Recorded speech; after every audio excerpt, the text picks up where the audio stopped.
Hello and welcome to today's videos. We're going to cover my Lol Esports power rankings based 100% on stats.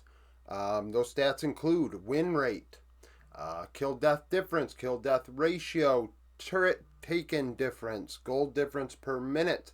What else do we have here? Feat of strength percentage, Drake percentage, Herald percentage, and Baron percentage. So, all those stats factor into this. This is how I end up with this. This is based off of the entire season thus far. So, what happened this morning matters just as much in this as what happened in January. Now, understand, I may, in discussions, obviously consider, hey, XYZ team has done better recently when we make predictions, etc. But this is more so trying to find out who the best team is of the entire season. Because every 2 weeks, the rules change. This video essentially takes into account everything through 15.7 as patch 15.8 came out Wednesday. Here is more of a community power rankings. I had 10 people, 11 people, I think 11 people participated this power rankings in the Discord. More participants, the better. And this is more so based off of, what the community thinks, not necessarily stats. So, in terms of notables here, major region, Anyone's Legend moved up a spot. They beat IG, BLG, FPX, Weibo, and ThunderTalk ever since LPL began. Last power rankings, LPL had not played in spring. So keep that in mind. Top Esports was the loss for Anyone's Legend, but when you go, what do I have here? 5-1 in best of threes. It's pretty good. HLE are second. They beat DNF, T1, and DRX. Gen G beat T1, Nongshim, D+, Kia, and FearX. So they moved up to BLG, another great team, obviously. We even look at this, for instance. The top 8 teams are teams that we could see winning worlds, right? You could see Anyone's Legend, HLE, Gen G, BLG, D+, Top Esports, IG, and JDG all having players capable of winning worlds. D+ are the team that kind of continues to keep their nose in there, and you think to yourself, really, is this going to be one of those teams that does extremely well with very young players? And I mean, honestly, has a very bright future, revitalizes Showmaker's career, and gives him another opportunity at making some more runs at Worlds, something that many people thought may not have been possible the last couple seasons. I mean, I don't think it's out of the question because Siwoo and Lucid continue to get the job done. D+ beat KT, Bro, DNF, lost to Gen G, but it was in 3 games. They moved up 4 spots. Top Esports moved up 4 spots. They beat Anyone's Legend, Weibo, FPX, ThunderTalk, Team Wii, lost to IG.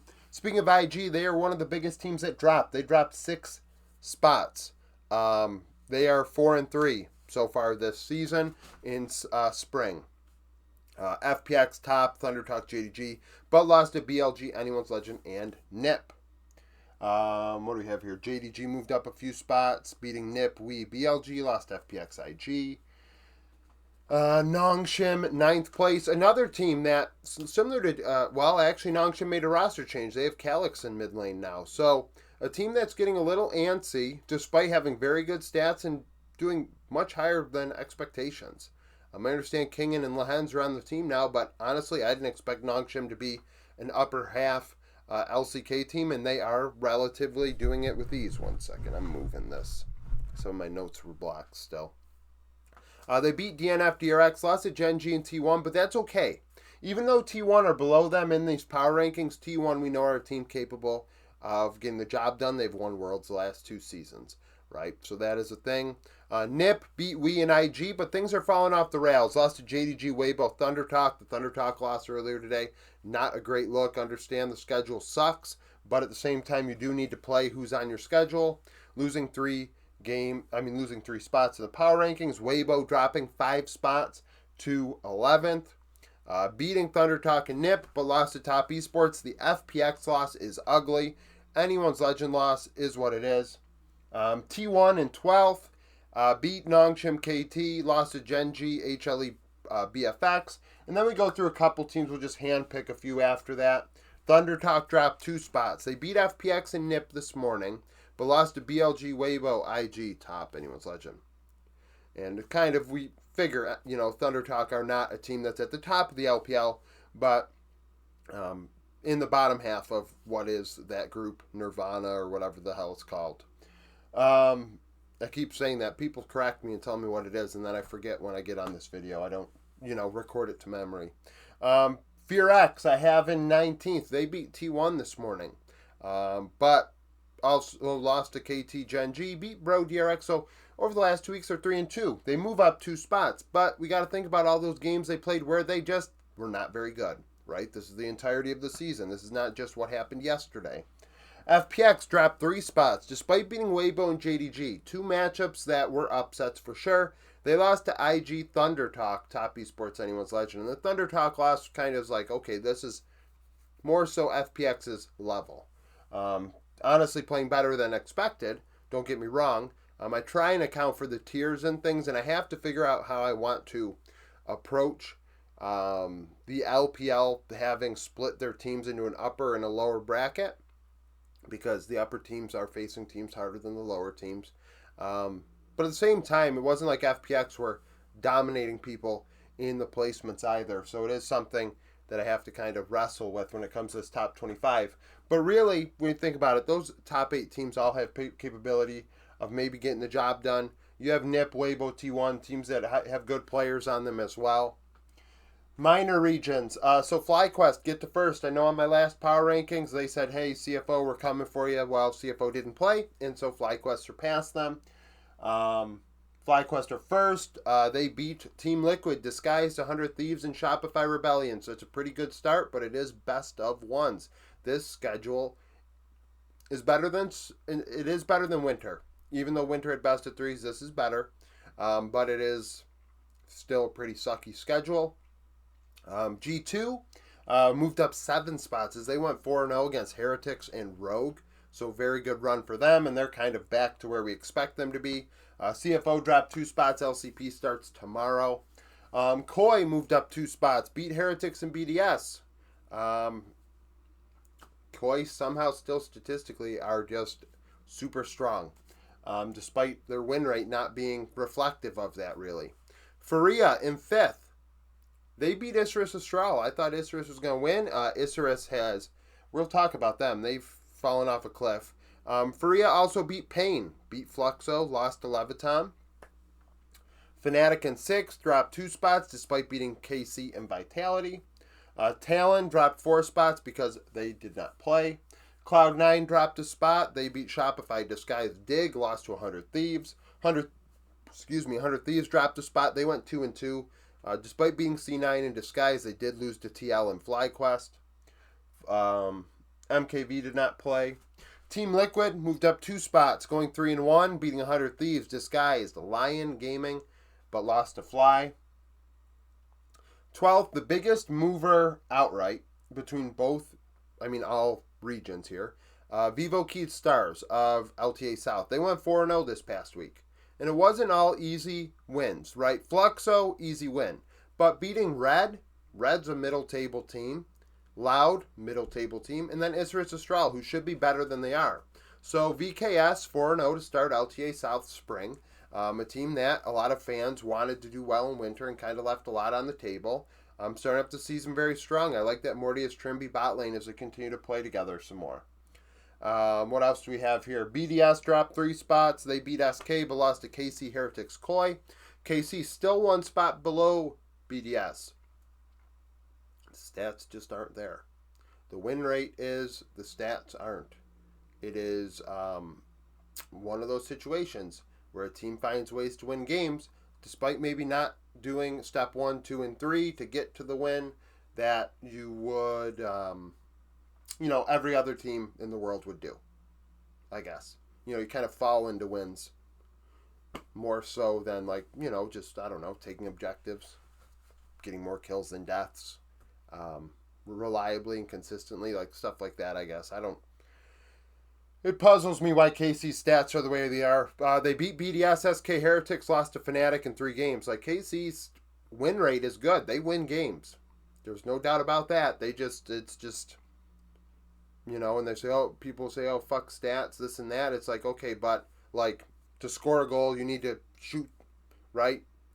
If you're playing football or you're playing soccer and you could score on 1 shot. All you need is 1 shot to win the game, but it's best to have possession of the ball. It's best to, have the ball in the opposing team's, zone, etc., and get shots on net. Like, that's something you need to do. You don't need to do it, but it would be beneficial to do it. And that's kind of the way I'm looking at KC right now. They are scoring goals, they're winning games, but they aren't, taking a lot of shots. They don't have high possession. Equivalent of things like that. Like, they're doing things, they're getting the end result, but the first step is not really there. So, I guess that's kind of the best way to describe it right now. 17th, Pain Gaming beat Isurus Loud in red, lost to Faria as they have Romer in mid lane now. Lion Gaming moved up 10 spots. They had a great week, beating Disguise, Dignitas, Shopify, and Team Liquid. Actually, I think they lost to TL. I predicted them to beat TL. They lost to them. I think Lions are doing very well. There is a Lions fan that thinks that they're a top 3 team in LTA North. I wouldn't go quite that far. But could they finish 4th? I mean, maybe. I have them more likely 5th, but 4th is doable.